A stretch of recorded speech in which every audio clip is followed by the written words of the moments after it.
Nice to meet you all. Forst Quartet. I am Ray Shows, the executive director and founder of the St. Paul String Quartet competition, and I also study with Gerardo Ribeiro. So, we've got a lot in common, guys.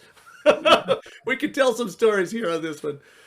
Why don't we get started? Why don't you introduce yourselves, starting left to right, however your left is, whichever you want to go, and introduce yourselves to the audience. Hi, I'm Brian. I play violin. I go to Northwestern University. I'm Joel. I'm the second violinist of this quartet, and I also study violin at Northwestern. Hi, I'm Sarah. I'm the cellist of the quartet and Northwestern University. Hi, I'm Sanford, and I'm the violist, and I study with Professor Helen Callis. Very good. Now, how did your quartet get together? How did you find each other? Well, first, we're all very good friends from the start at school.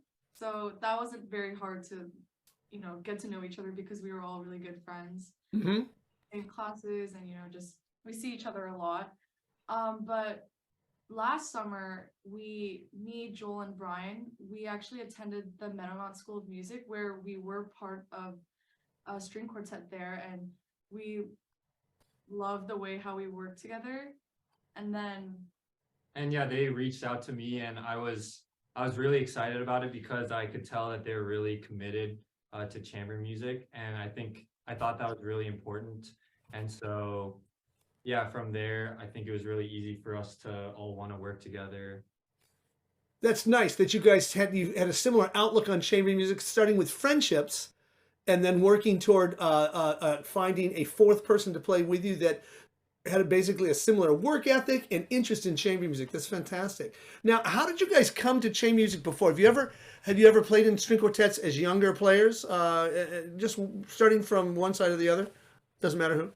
Yeah, I've done chamber music actually my whole life.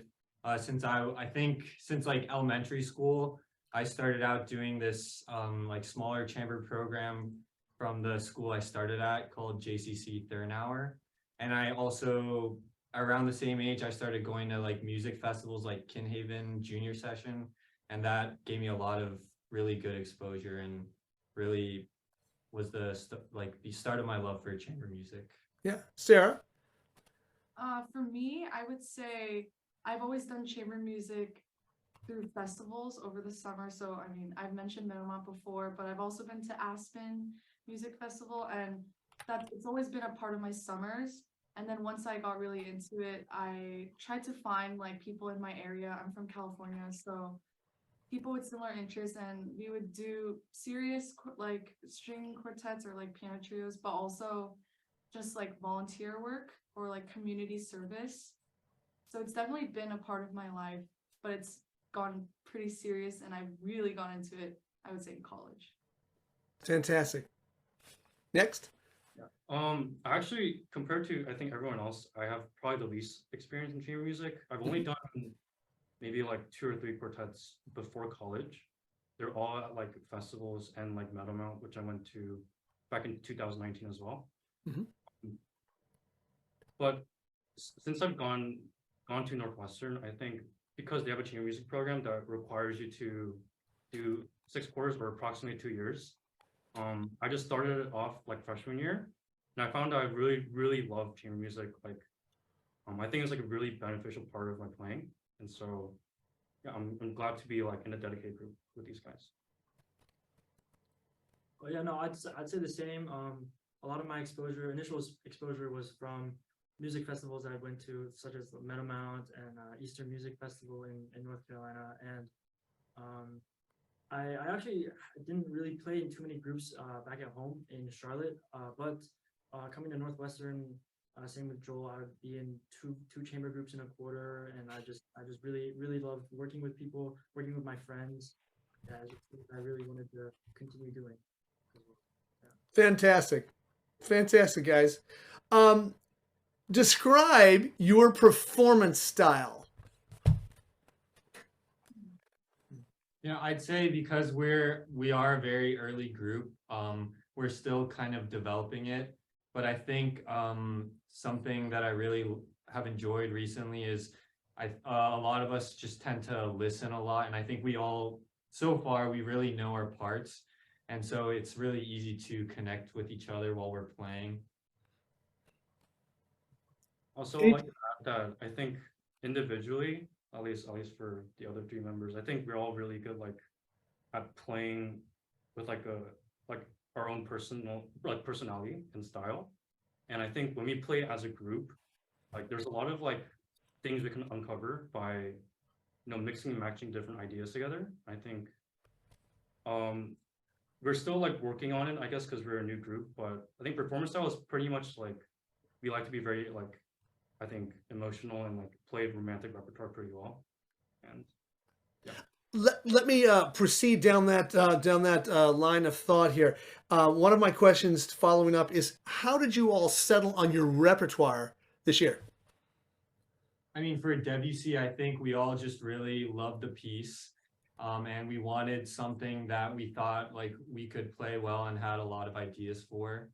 And so I think the Debussy really worked out for that. And yeah, for the Leyendas by Gabriela Lena Frank, Brian and I had played a couple movements of it before, like separately, and we both had a lot of fun with it.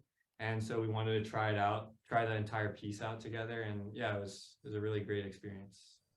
And also curating a program that presents yourself well, because one of the things that I try to put out there for this particular competition is to allow you guys to decide which movements to play and how to put that together. I think that's fairly unique amongst competitions. I just give you a time limit and go there, and I'm very pleased with the how the results are with that, because what movements you decide to play tells a lot about how you are as not only individuals but as a team. Now, speaking of repertoire, how's the Kevin Lau coming? It's definitely coming along. We really like it, yeah. It's a lot of fun to play. There's a lot of counting, but I mean there's so much energy, and I think we all try our best to really portray that, and I think it's just a lot of fun to play. Yeah. Yeah, there are a lot of contrasting styles, and I think it's really interesting how we all have very different ideas or like ways to approach like the same things in the piece. So how do you guys work through the preparation process as a quartet? I think sometimes it's a little hard to get good work done because we have a lot of fun with each other. And so it can usually take a little bit of time for us to settle down when we like first see each other. And yeah, it usually takes a bit of time to start rehearsal. But I think once we start, we're super focused and we really try not to get distracted, because once that happens, we kind of mess with each other too much. But I think, yeah, we all really have an equal say. I feel like most of the time, everyone really has something important to say. So I feel like it never really goes one way.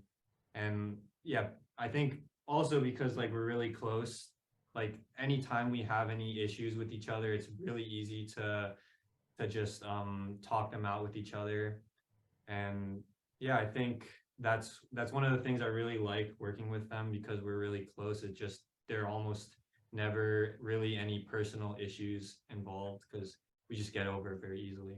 And if we get distracted in rehearsal, we usually just like talk about it after rehearsal, because we usually like eat and like socialize like all together a lot. So a lot of quartet bonding. You're all winners in my book. So keep up the practice and preparation and your enjoyment of each other, and then your enjoyment of string quartets as well. And my regards to Gerardo, please. Would you please say hello to him for me? I think that's such a small world. I love it.